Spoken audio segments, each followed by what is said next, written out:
Alright, we are back, guys. Let's get straight into it. That's quite a bird. Please tell us your name. Name. The witness is ignoring me. It must hurt to be ignored by a bird. Very well, witness. Who is your owner? Please, testify for us.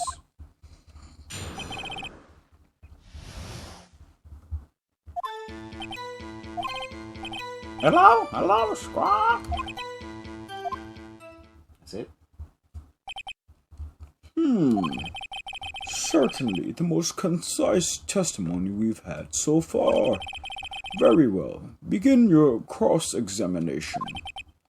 Right. What are you gonna do, Nick? I don't know. What do we do, Maya?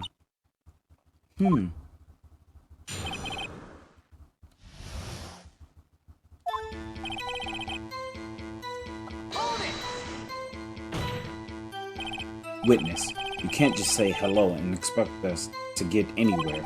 I want you to testify. Maya, you talk to her. Right, what do I say?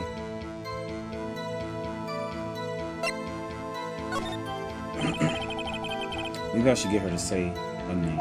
Say my name, say my name. Polly, Polly, what's your name? Polly, squad. Mr. Wright, I think we've established that the parrot name is Polly. Does it have anything to do with the owner's identity?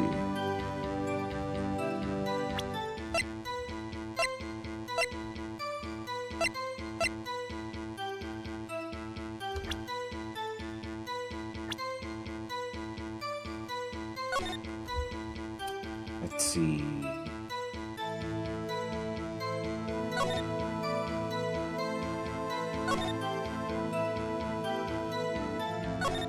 I don't see anything.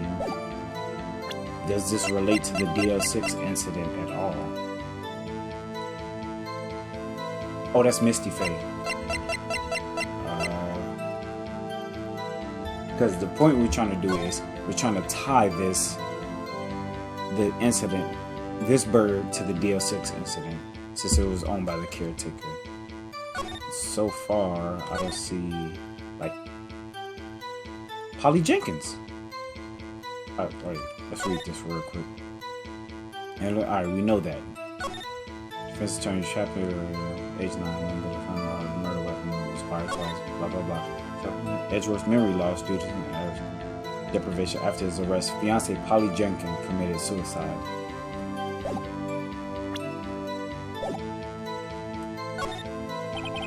Yes, it does.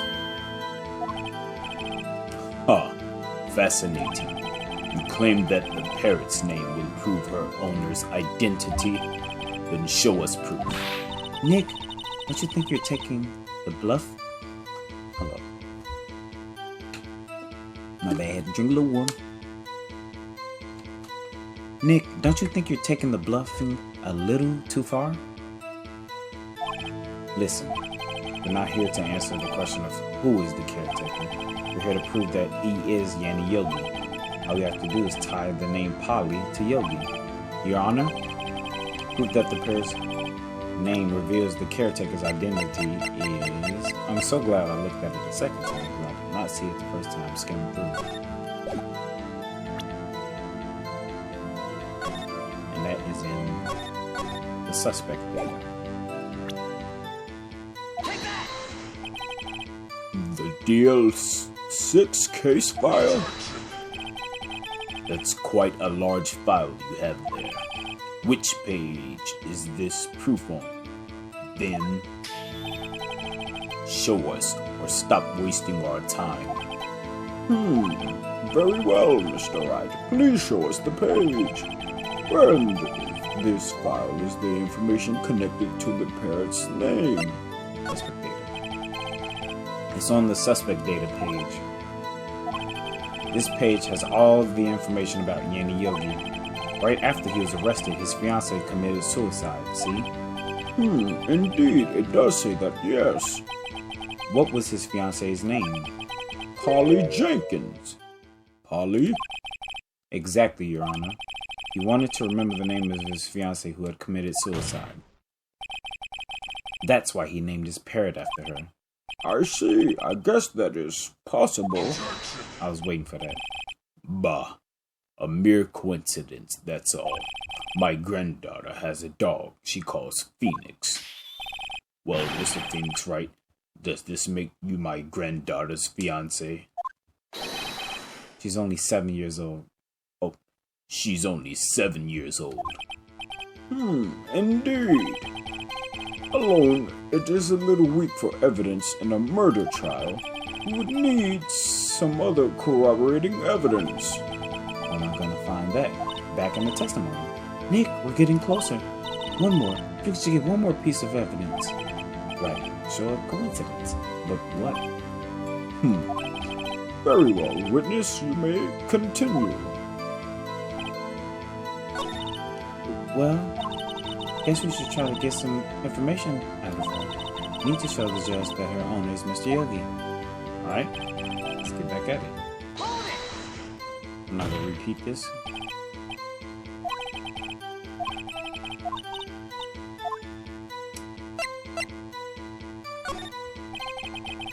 Maybe I'll get her to say the number of that safe, alright? The safe number is 1228. And does 1228 appear? Yes, it does. 12/28/2001. And then next, let's try to go for to say if we remember something. Did we forget something? So the bird can say, "Don't forget DL6," and that shows everything. The safe? Why? Let's just try to get her to say anything, okay? Polly, what was the number to the safe in the shack? 1228. 1228. My, what a reckless parrot. Well, Mr. Wright, you aren't claiming that this number has something to do with the caretaker. Actually, it does. That's why I had her say it. Ha, ridiculous. How can the number to a safe tell us who the caretaker is? Show us your proof. What could possibly link this number to the caretaker's true identity? And that will be in the case summary. The DL6 case file? What is this obsession you have with that case? Mr. Wright, where in this file is something relating to that safe number? It's on the case summary page. The case summary? Specifically, the date on which the DL6 incident occurred. The date of the incident? December 28th? Why, that's today's date, 15 years ago. And the number on that safe is 1228. Ah! He used the date of the DL6 incident as the number for his safe, Your Honor. That's how important that date was to him. I see. It certainly is an interesting coincidence.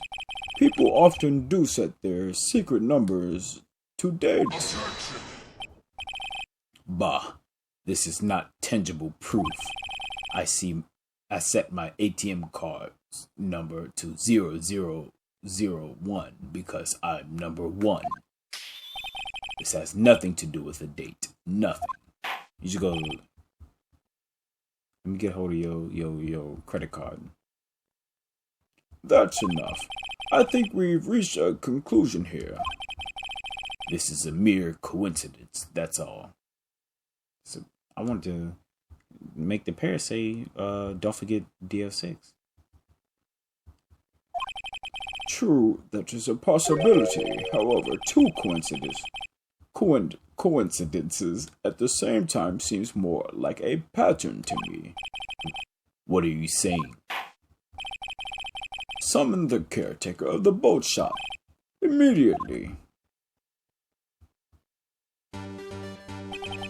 Witness, tell us your name. Wait, you gonna object to the judge?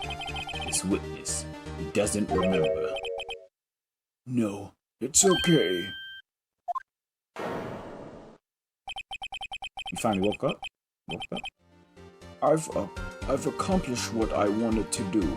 I'm done. Nick, he looks totally different. This is the real Yogi, I think. Finally.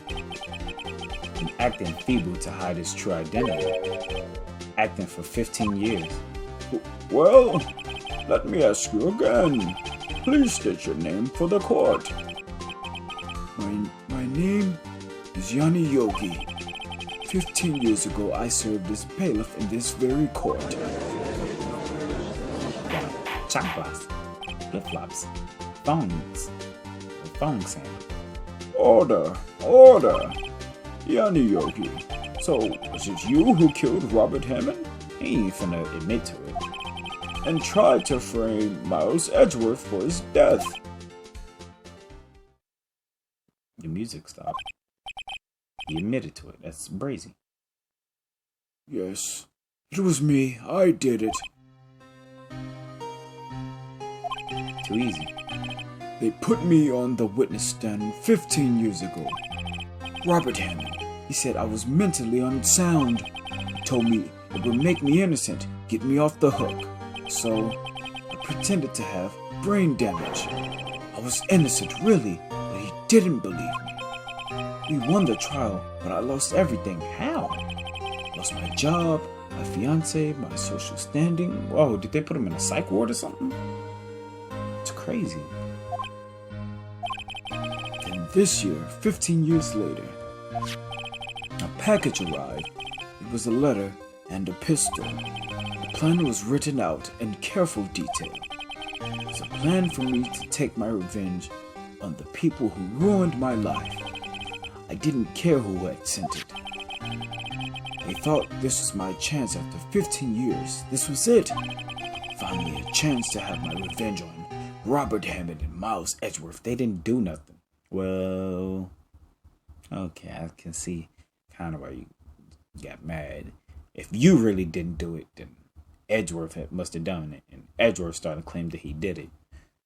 So, alright, I can see why you mad. I have no regrets. Wait a moment. Revenge against Miles Edgeworth? What do you mean? What do you mean by that? I'm not at liberty to speak on that matter. Why don't you ask Mr. Edgeworth yourself? Anyway, I admit it. I was the one who killed Robert Hammond. Wow. Too easy. It's always something happening at the very end to get Phoenix off the hook. That's why Edgeworth called him lucky. All this trials have been lucky, bro. Von Karma, where's Mr. Yogi? Under arrest, Your Honor. I saw no room for error in his confession. Then the defendant, Miles Edgeworth, is innocent. In this case, at least. Don't do them little slick comments. We ain't asked for all that. We still gonna get you for tasing us. Very well. Will the defendant please take the stand?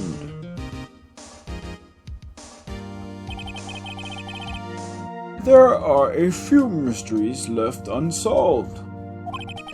Still, you are cleared of suspicion for this particular case. So I'd like to pass judgment on the murder of Mr. Robert Hammond. Any objections? Okay. I don't believe it. Why isn't Von Karma saying anything? You got something else planned, bro? Very well. This court finds the defendant, Mr. Miles Edgeworth. Nigga, we made it. Why are you standing like that? Like he gotta pee. That is all. This court is adjourned. So let's file a police report against Von. Did someone just say objection? It wasn't Von Karma. That was Edgeworth's voice. It wasn't Von Karma. Wait, but that means no. Edgeworth? Your Honor, I object to your judgment. What do you mean by that? I'm not innocent at all. As we have heard, Yenny Yogi killed Robert Hammond in revenge. But revenge for what? Nick, Edgeworth is trying to confess. He's going to say he's guilty. He's going to tell them he was the murderer in the DO6 incident. He's going to tell them he killed his own dad. Uh-oh, what do I do?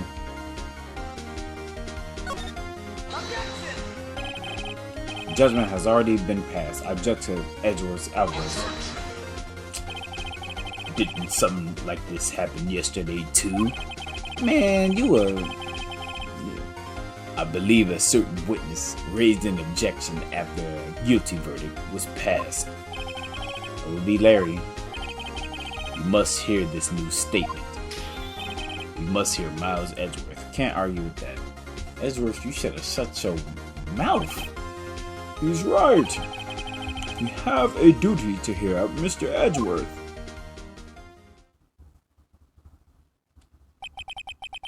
For 15 years, I have had a recurring dream. A nightmare. It's only a nightmare. That's what I told myself. But now I know it wasn't a dream. Yenny Yogi wasn't the killer. You mean in the incident where your father died? Murdered. From the distance of the shot, it wasn't suicide either. Everything was as clear as day.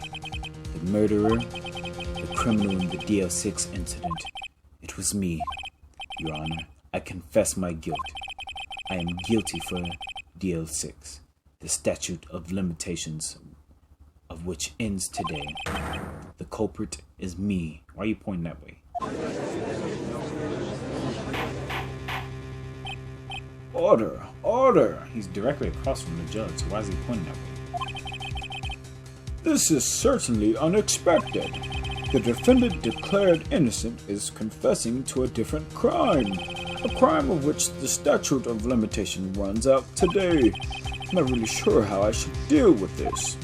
Bah, it's obvious. We hold a trial right here, right now. We tried this man for his crime of 15 years ago.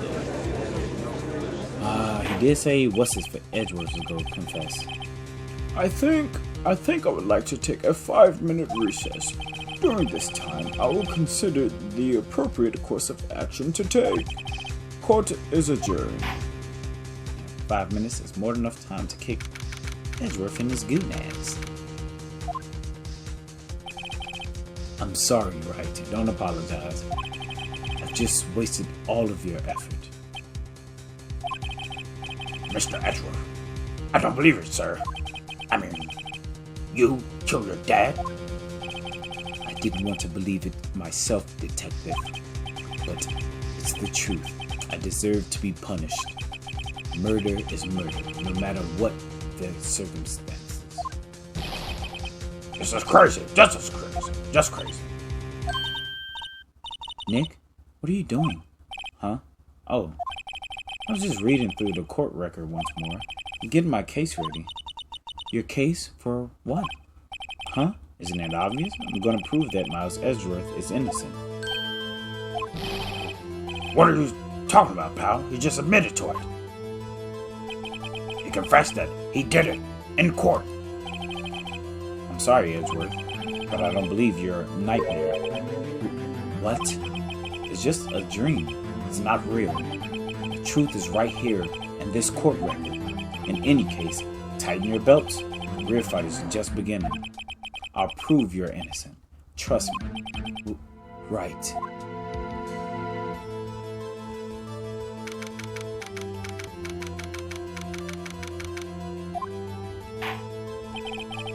Now then, I would like to resume our trial. Judge, Miles Edgeworth has admitted his own guilt. He has confessed his crime. Let us begin by hearing his testimony. Then, though pointless, let the defense do their cross-examining. Statute of limitations on the DO6 incident runs out today. Though it's unconventional for me, I like to run this one by the book. You don't do nothing by the book. You tased us. I see. Does the defense have any objections? No, Your Honor. Karma, you knew this was going to happen from the very beginning, didn't you? Very well. Will Miles Edgeworth take the stand? Idiot. Will the witness state his name and profession? Miles Edgeworth. I'm a prosecuting attorney. Wait, hold on. Let me take a sip of this water.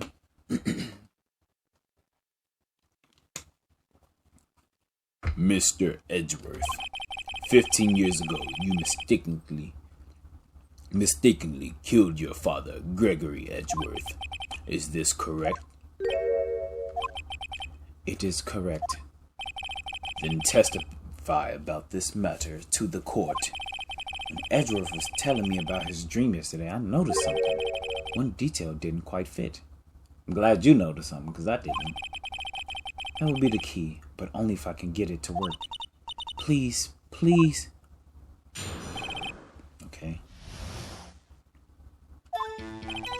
That day, I'd gone to the courtroom to observe one of my father's trials. As we went to leave, an earthquake struck, trapping us in the elevator. My father and Mr. Yogi lost their composure and began to argue. Just then, something heavy fell at my feet. I picked it up and threw it at Mr. Yogi. I wanted them to stop fighting. A moment later, there was a single gunshot, then a scream. It was a terrible scream. I remember it to this day.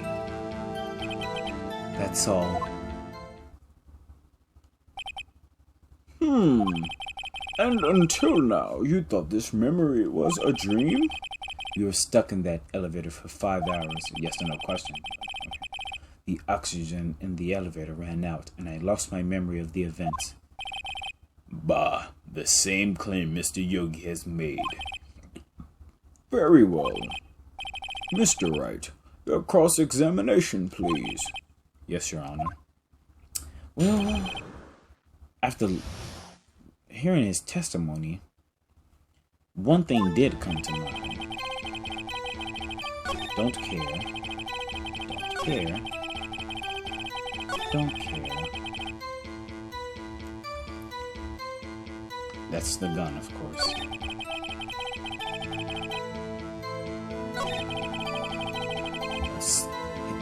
Out of all that vague testimony we got, this was the only one where he was specific. A single gunshot. The gun fired once? Yes. I think after I threw it, I lost consciousness. Since then, they've echoed in my head every day. That gunshot and that horrible scream. The scream?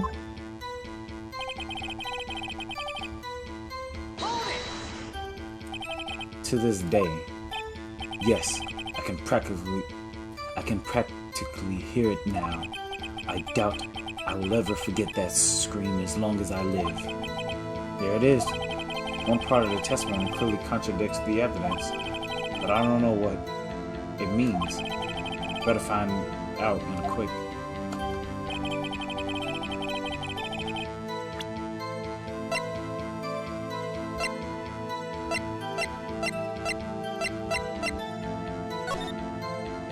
Okay. Defense trapped in the elevator, returning to the house.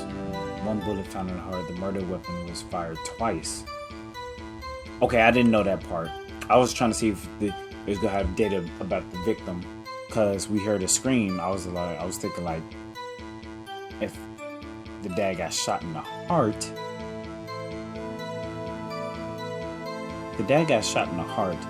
how did he scream?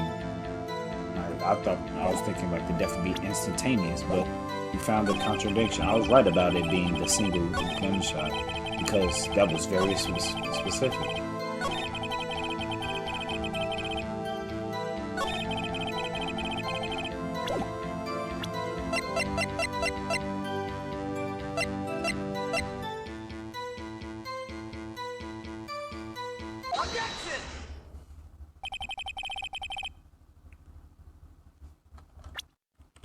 Just in case they ask me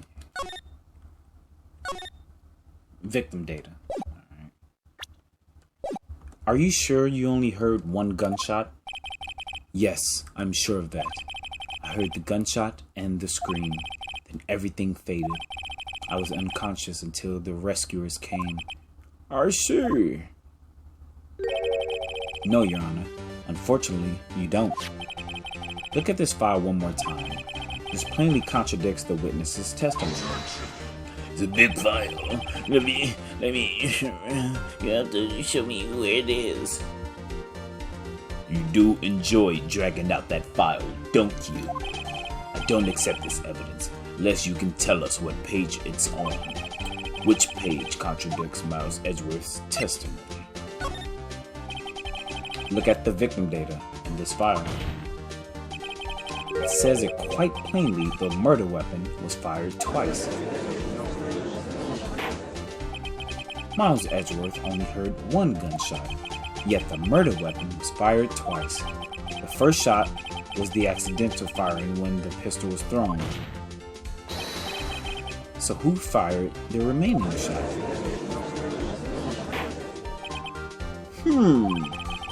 Was there perhaps another shooter who fired that second shot? Your Honor, as I'm sure you are aware, this incident occurred 15 years ago. The evidence is dated. The pistol did fire twice. However, we do not know when that second shot was fired. It might have been fired the day before the incident. Oh, you done messed up. You done messed up, didn't you, boy? Thought that was a smart comeback, didn't you? Look at the little smug look on your face. I'll chin check you right here, right now. But nah, I'm gonna knock you out with evidence. Cause I remember I have the memory of a parakeet. Stop playing with me. Y'all know what evidence I'm about to pull out. Watch this. You ain't never gonna guess it. It might have been fired the day before the incident. There is no proof that the second shot had anything to do with this incident. What? I see. You do have a point, Mr. Wright. The murder weapon was fired twice as we have heard. One of those shots was fired by the defendant, a boy at the time. Do you have any proof the other shot fired had something to do with the case? Your Honor, I think I will be able to show you proof. What? Impossible. Now, Mr. Von Kammer, save your surprise for after you've seen the evidence. Very well. Mr. Wright, show us your proof. You have evidence that the second firing of the pistol is related to this incident.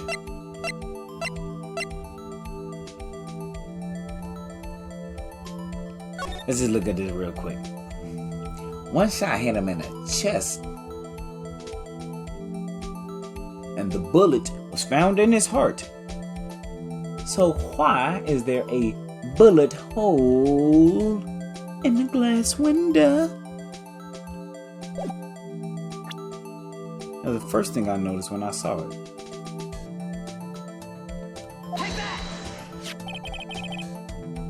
Look at this photograph. This is a photograph of the scene of the crime 15 years ago. I can see that the victim lying there is Gregory Edgeworth. This proves the murder weapon was fired twice at the time of the incident. This photograph proves it.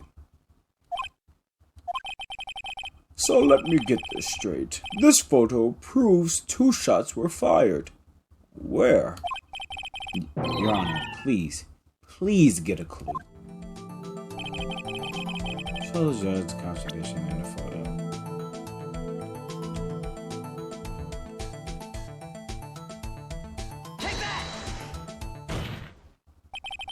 As should be obvious, the contradiction is here. I see a bullet hole in the door. Your Honor, Gregory Edgeworth was killed by a shot from the pistol Yet there's also a bullet hole in the elevator door. We also know that the murder weapon was fired twice. Thus, someone other than Edgeworth fired that second shot. Order! Order! Mr. Wright, what are you driving at? It's simple, Your Honor. At the time of the incident, 2 shots were fired. One went into Gregory Edgeworth's heart, the other hit the elevator door. Remember that the defendant lost consciousness after the shot he fired rang out? In conclusion, you must agree that the second shot was fired by someone else. Mr. Wright, but who could that someone else be? The murderer, of course. I knew I should have stepped in before your wild fantasies got out of hand. Mr. Wright, look once more at the DL6 incident case file. Look closely. Try the case summary page. The case summary, that's on page 1. Look what is written there. Not a single clue was found on the scene. Oh. If the pistol had indeed been fired 2 times, then the other bullet would have been discovered on the scene. He does have a point. That second bullet has never been found. Why? Because the second bullet does not exist. The bullet that claimed Gregory Edgeworth's life, was the one fired by his own son.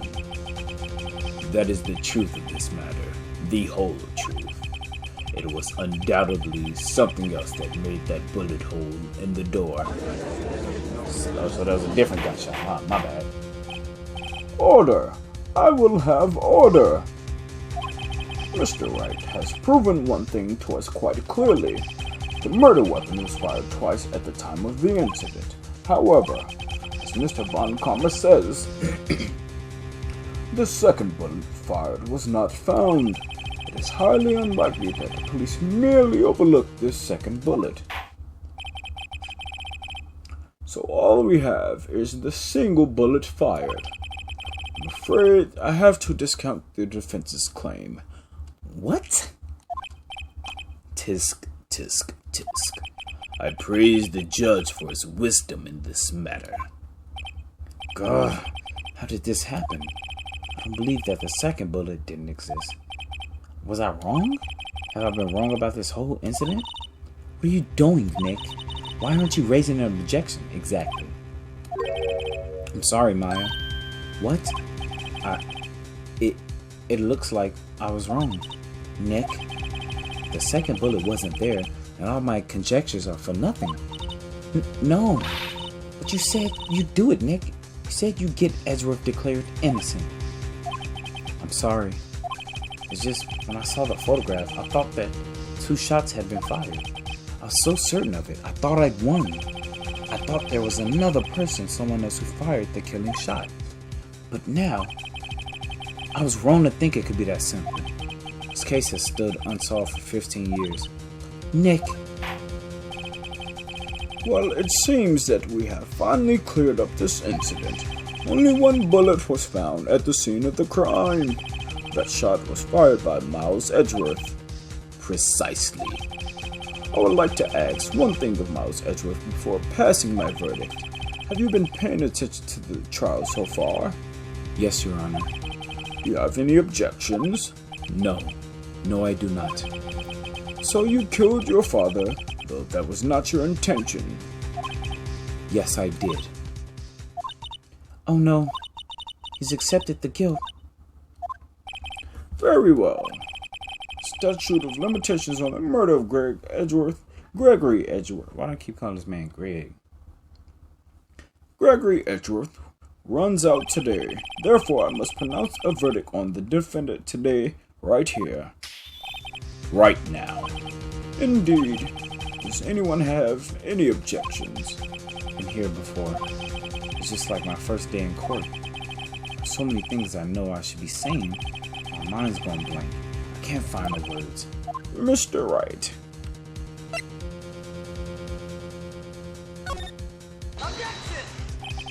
Your Honor, I object. Tisk, tisk, tisk. We're not gonna stop fighting. Phoenix Wright is looking a little sorry right now. Mr. Wright, on what grounds do you object? Think of something, bro. Oof. Nick, I don't know. His case is perfect. No, it's not. Oh no. If you found conjectures, his case is not perfect. It's that simple. Ugh. It must exist. Oh. The second bullet. What? What did you just say? Nothing. The second bullet must exist. But where? Someone took it. Duh. Duh, duh, duh.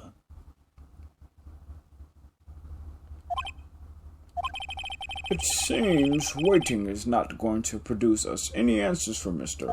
Wright. Wait, Your Honor. The second bullet, it existed. What? But we've just heard proof that it did not exist. I realize that, Your Honor. Really grasping. It's just someone took it from the scene of the crime. That's what happened. But who? The murderer. The murderer? Then tell us, just who is this murderer? I'm still thinking about that one. So the criminal took the second bullet, but why? Huh? First of all, how would they have found it? It's not easy to find a stray bullet, Mr. Wright. There's some pressing need for the murderer to search for that bullet. Let's think about this logically. If the murderer, psych, we about to end the episode right here. You really thought you was about to get some deductive reasoning? No, it don't work like that. We don't have hour-long episodes on here. What you about to do is get this cliffhanger, and then I'm gonna immediately record the next episode in a few seconds. So hold your horses. I'm gonna give you my deductive reasoning as to why I should smack the judge in this bald head, why we need to rob Von Karma and take his life afterwards, and why Phoenix need to get kicked in his nuts. I'm gonna give y'all all that next episode. Peace out.